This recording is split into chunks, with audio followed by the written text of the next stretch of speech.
अमरीकी टैरिफ का मामला हल करने के लिए पाकिस्तानी वफ्द अमरीका जाएगा। वज़ीर आज़म की हिदायत पर मारूफ कारोबारी शख्सियात और बरामद कुनिंदगान भी वफ्द में शामिल होंगे। वज़ीर आज़म शहबाज शरीफ की ज़ेर सदारत इजलास में अमरीकी नए टैरिफ का जायजा। वज़ीर आज़म ने कहा, अमरीका पाकिस्तान के तजारती ताल्लुकात दहाइयों पर मुहित हैं। अमरीका के साथ तजारती शराकतदारी को मज़ीद मजबूत बनाना चाहते हैं। वज़ीर आज़म की अमरीका को मादनियात के शोबे में सरमायाकारी की भी दावत। एरिक मायर की क़यादत में अमरीकी वफ़द की वज़ीर आज़म से मुलाकात। वज़ीर आज़म का अमरीका के साथ दो तरफ़ा ताल्लुकात मजबूत बनाने के लिए सदर ट्रंप और उनकी इंतज़ामिया के साथ मिलकर काम करने की ख्वाहिश का इजहार। तिजारत और सरमायाकारी के साथ साथ दहशत गर्दी के खात्मे के लिए ताउन बढ़ाने की अहमियत पर भी जोर दिया।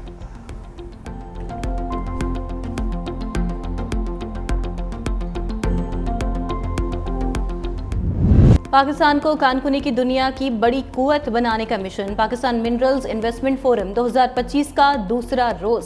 बलूचिस्तान में अहम तरीन टेकोडिक मंसूबे पर जामे सेशन। दुनिया भर के मंदूबीन को पाकिस्तान के मुआदनी शोबे में सरमायाकारी की दावत। अमरीका, चीन, सऊदी अरब, रूस और दीगर ममालिक का सरमायाकारी के लिए दिलचस्पी का इजहार। रेकोडिक माइनिंग कंपनी के नुमाइंदे रसल हावर्ड ने फोरम से खिताब में कहा, रेकोडिक में सोने और तांबे की 5.9 अरब डॉलर के ज़खायर मौजूद हैं।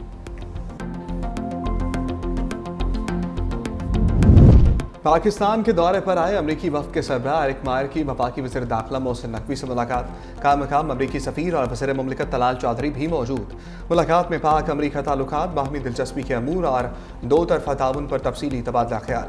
एरिक मायर की जाफर एक्सप्रेस पर दहशत गर्दों के हमले की मजम्मत। एरिक मायर का पाकिस्तान मिनरल्स इन्वेस्टमेंट फोरम के तहत फराहम करदा मौक़े में भी इजहार दिलचस्पी।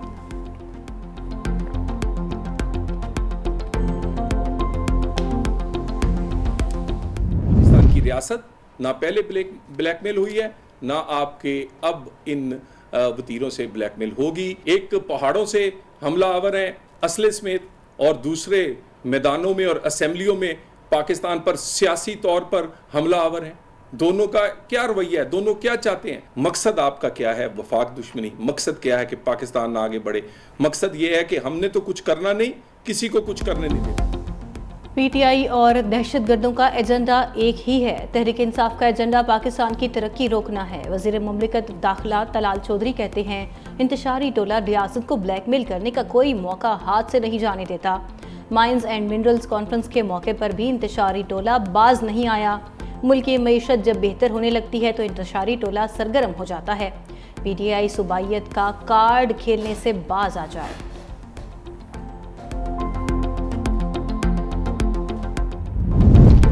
हम जाली वफाकी हुकूमत को तस्लीम ही नहीं करते। सूबा इख्तियारात वफाक को कैसे दे सकते हैं? माइंस एंड मिनरल्स एक्ट पे मुजवज़ा तरमीम जल्द असम्बली में पेश की जाएंगी। बैरिस्टर सैफ कहते हैं, माइंस एंड मिनरल्स एक्ट में मुजवज़ा तरमीम के खिलाफ माफिया सरगर्म है। मैंडेट चोरों को सूबाई इख्तियारात देने का सवाल ही पैदा नहीं होता। मुजवज़ा तरमीम कोई खुफिया मामला नहीं, अपोजिशन की राय भी ली जाएगी।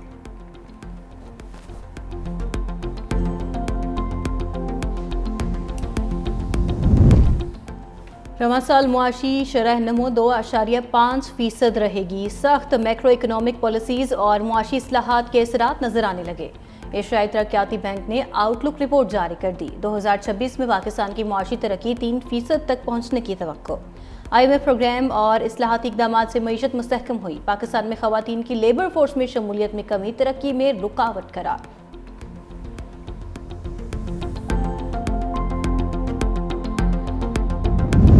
PIA का 2 दहाइयों बाद मुनाफा बख्श टेक ऑफ। तर्जमान के मुताबिक गुज़श्ता साल कौमी एयरलाइन ने 9 अरब 30 करोड़ रुपए का ऑपरेशनल मुनाफा कमा लिया। खालिस मुनाफा 26 अरब 20 करोड़ रुपए रहा। PIA ने आखिरी मुनाफा 2003 में हासिल किया था। वज़ीर आज़म शहबाज शरीफ का समाजी राब्तों की वेबसाइट एक्स पर पैगाम। कहा, PIA का मुनाफा कौम के लिए बड़ी खुशखबरी है। कंपनी का मुस्तकबिल ताबनाक है। ख्वाजा आसिफ और उनकी टीम की कोशिशें काबिल सताइश हैं।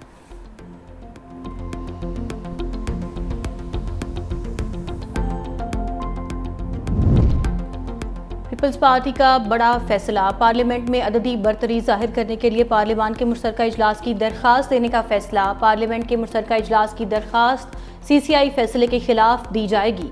CCI ने दिसंबर 2019 में वर्कर्स वेलफेयर फंड EOBI विफाक के ज़ेरे कंट्रोल रखने का फैसला दिया था। सिंध हुकूमत 18वीं तरमीम के तहत EOBI की तहलील चाहती है।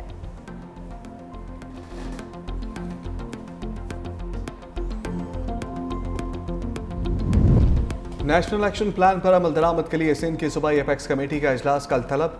वज़ीर आला सिंध की ज़ेर सदारत अपेक्स कमेटी इजलास में काबीना अरकान भी शरीक होंगे। इजलास में आला सिविल और अस्करी हुकाम, पुलिस और रेंजर्स के सरबराह भी शरीक होंगे। अपेक्स कमेटी इजलास में इंसदाद स्मगलिंग के जारी ऑपरेशन का जायजा लिया जाएगा। कमेटी सिंध की मजमूई सूरत-ए-हाल और दरपेश खतरात पर भी गौर करेगी।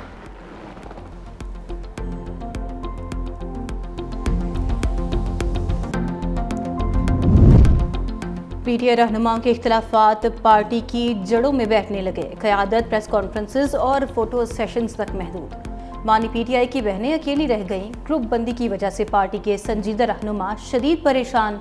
ज़राए के मुताबिक आलिया हमजा और सलमान अकरम राजा भी फैसलों से मुतालिक एक पेज पर नहीं।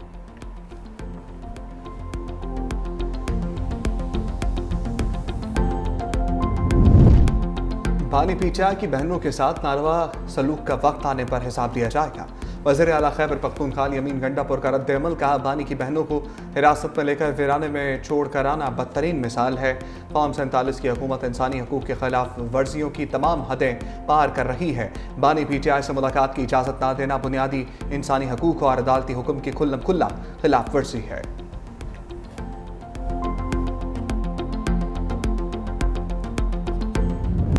सुप्रीम कोर्ट के आईनी बेंच में फौजी अदालतों में सिविलियंस ट्रायल केस की समाअत। जस्टिस जमाल खान मंदोखिल ने रिमार्क्स दिए, इदारा खुद शिकायत कुरिंदा है, वो केस कैसे सुन सकता है? क्या वफाक और सूबों को अपने इदारे पर एतमाद नहीं? इस्तफसार किया, अगर किसी को फेयर ट्रायल का हक देते हैं उसमें मसला क्या है? अगर दहशतगर्द भी जुर्म करता है तो क्या बुनियादी हुकूक होते हैं या नहीं? अटॉर्नी जनरल आईनी बेंच के सामने पेश, कहा जुडिशियल सिस्टम का हिस्सा आप भी हैं, मैं भी हूं, हमने मिलकर इस सिस्टम को ठीक करना है। जस्टिस मुसरत हिलाली ने कहा, अगर कोई जज छुट्टी पर चला जाए तो आसमान सर पर उठा लिया जाता है कि ट्रायल लेट हो रहा है। यहाँ कोई रेगुलर कोर्ट नहीं। साबिक वज़ीर आला बलूचिस्तान डॉक्टर अब्दुल मालिक बलोच नवाज शरीफ से मुलाकात के लिए जाती उमरा पहुंच गए। सरबराह नेशनल पार्टी अपनी जमात के वफ़द के हमरा रायविंड पहुंचे। सीनियर लीगी रहनुमा ख्वाजा आसिफ, ख्वाजा साद रफ़ीक, एहसन इकबाल और सरदार उवैस लगारी भी जाती उमरा में मौजूद। नवाज शरीफ ने डॉक्टर अब्दुल मालिक बलोच और उनके वफ़द के एजाज़ में ज़ोहराना भी दिया।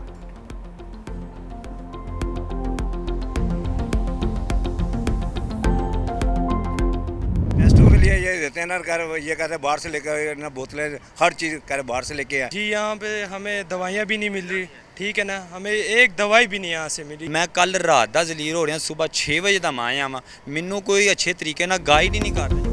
वज़ीर आला पंजाब मरियम नवाज के सरकारी अस्पतालों के हंगामी दौरे बेसूद साबित होने लगे।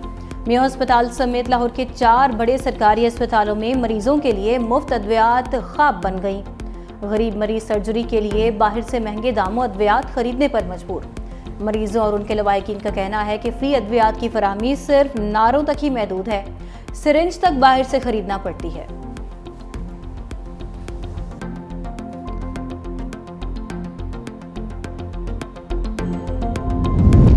पंजाब हुकूमत ने गंदम की नकलो हमल की बाकायदा इजाज़त दे दी। वज़ीर आला मरियम नवाज की गंदम के लिए D regulation free market policy जारी करने की मंजूरी। बैन सूबाई सरहदों पर गंदम की नकलो हमल पर कोई रोक टोक नहीं होगी। पंजाब में पहली मरतबा निजी सेक्टर के जरिए गंदम की खरीदारी की जाएगी।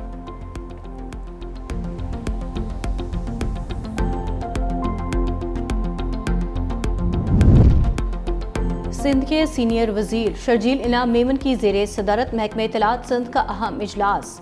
सीनियर सूबाई वजीर की कंटेंट एंड प्रोडक्शन बोर्ड के मंजूर शुदा मनसूबे वक्त पर मुकम्मल करने की हिदायत। इजलास में मंजूर शुदा मनसूबों पर होने वाली पेशरफ पर भी तबादला ख्याल।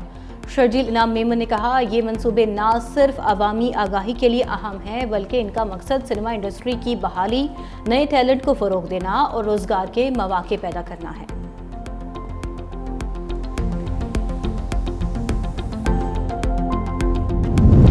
कराची में ट्रैफिक कवानीन पर अमल दरामद का आगाज। 7,000 रुपए तक जुर्माना और बगैर हेलमेट बाइक जब्त होगी। हैवी गाड़ियों में ट्रैकर नस्ब न करने पर 5,000 रुपये और ट्रैकर नस्ब होने के बावजूद ट्रैकर बंद होने पर 7,000 रुपये चालान किया जाएगा। हैवी ट्रैफिक के लिए शहर में हद रफ्तार 30 किलोमीटर फी घंटा मुकर्रर। खिलाफ वर्जी पर पहली बार 2000, दोबारा खिलाफ वर्जी पर 4000 रुपये जुर्माना होगा। फैंसी नंबर प्लेट्स, काले शीशे, नीली लाइट, स्कूटर्स और सायरन वाली गाड़ियों पर 2 माह की पाबंदी का नोटिफिकेशन भी जारी। एक्स्ट्रा सीटर और 9 सीटर रिक्शों की मखसूस रूट्स पर आमदोरफ्त पर भी पाबंदी आयद।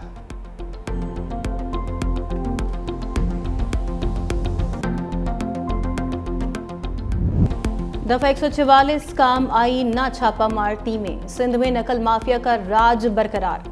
चेयरमैन मैट्रिक बोर्ड के दावे धरे के धरे रह गए। 9वीं और 10वीं जमात के इम्तिहानात में नकल न रुक सकी। कराची, नवाबशाह, लाड़काना, घोटकी, कोट डीजी और जाम साहिब में आज भी पर्चे आउट हो गए। इम्तिहानी मराकज पर बूटी माफिया के डेरे। सेंटर्स असातिज़ा की मुआवनत से तलबा खुलेआम नकल करते रहे। कोट डीजी में आज भी कई इम्तिहानी मराकज पर बिजली गायब रही। तलबा गर्मी से दो चार, कोई पुरसाने हाल नहीं।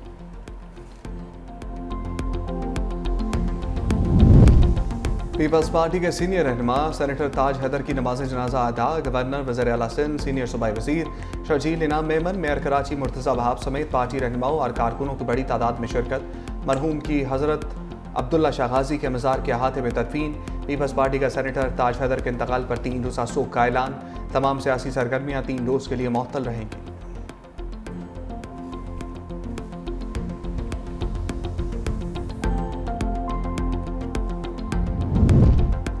आज़ाद कश्मीर तहरीक आज़ादी कश्मीर का बेस कैंप है। वज़ीर आज़म आज़ाद कश्मीर चौधरी अनवारुल हक का कश्मीर कॉन्फ्रेंस से खिताब। कहा, कश्मीर कॉन्फ्रेंस का इनेकाद अहमियत का हामिल है। तहरीक आज़ादी के लिए पाकिस्तान की मुसलसल हमायत कश्मीरियों के लिए बाइसे तक़वियत है। अगर नज़रियाती असास से हट गए तो नाकाबिले बयान कीमत अदा करना पड़ेगी।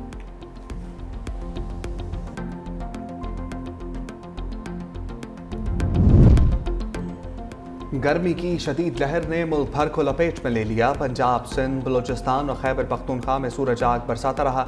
सिपी और लाड़काना में पारा 43 डिग्री को छू गया। दादू में दर्जा हरारत 42, मुल्तान और फैसलाबाद में 38, लाहौर में 36 रिकॉर्ड। कराची, इस्लामाबाद, रावलपिंडी और पेशावर में दर्जा हरारत 33 डिग्री सेंटीग्रेड रहा। महकमा मौसमियात की 11 अप्रैल तक मुल्क भर में गर्द आलूद हवाएं चलने और बारिश की पेशगोई।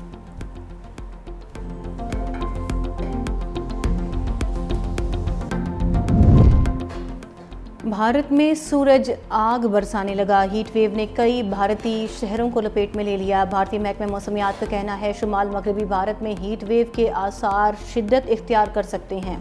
कल से मुल्क के कई हिस्सों में बारिशों की खबर भी दे दी।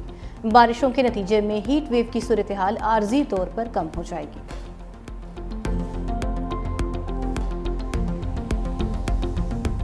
अमेरिका और चीन में तजारती जंग छिड़ गई। चीन ने अमेरिका पर 104% टैरिफ आयद कर दिया। तर्जमान चीनी वजारत तिजारत ने कहा, अगर अमेरिका अपनी जिद पर कायम रहा तो चीन अपने हकूक़ और मफादात के तहफ़्फ़ुज़ के लिए पुरअज़्म तरीके से जवाबी इक़दाम करेगा और आखिर तक लड़ेगा।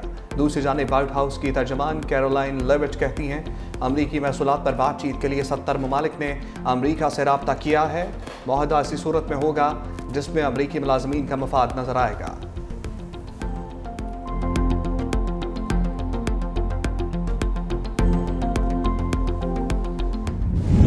चीन टैरिफ के मुकाबले में करेंसी में हेरा फेरी कर रहा है। अमेरिकी सदर ट्रंप की एक बार फिर चीन पर इल्जामात की बौछार। कहा, टैरिफ की मद में हम रोजाना $2 अरब हासिल कर सकते हैं। उम्मीद है चीन किसी नुक्ते पर डील कर लेगा। अद्वियात की दरामदात पर भी जल्द टैरिफ लगाने की वार्निंग। कहा, जापान और जनूबी कोरिया के नुमाइंदे मुआहदे के लिए अमेरिका पहुंच रहे हैं।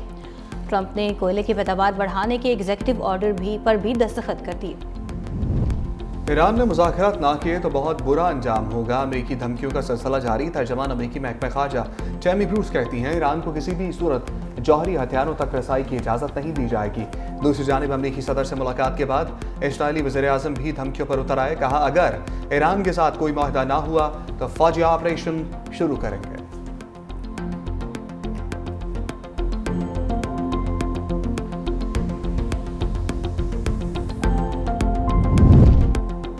अफगान तालिबान ने बगराम एयरबेस अमेरिका को देने की खबरों की तरदीद कर दी।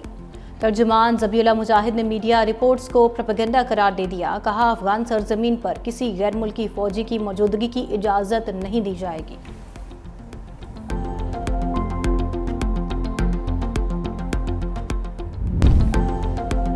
ट्रैफिक जाम का मसला हमेशा के लिए ख़त्म। अमेरिकी कंपनी ने उड़ने वाली कार बना ली। $3 लाख मालियत की इलेक्ट्रिक गाड़ी खड़े खड़े परवाज करने की सलाहियत रखती है।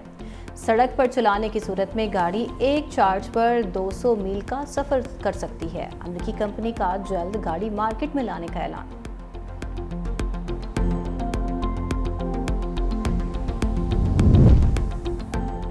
ICC women's cricket world cup qualifier का मेला लाहौर में सज गया।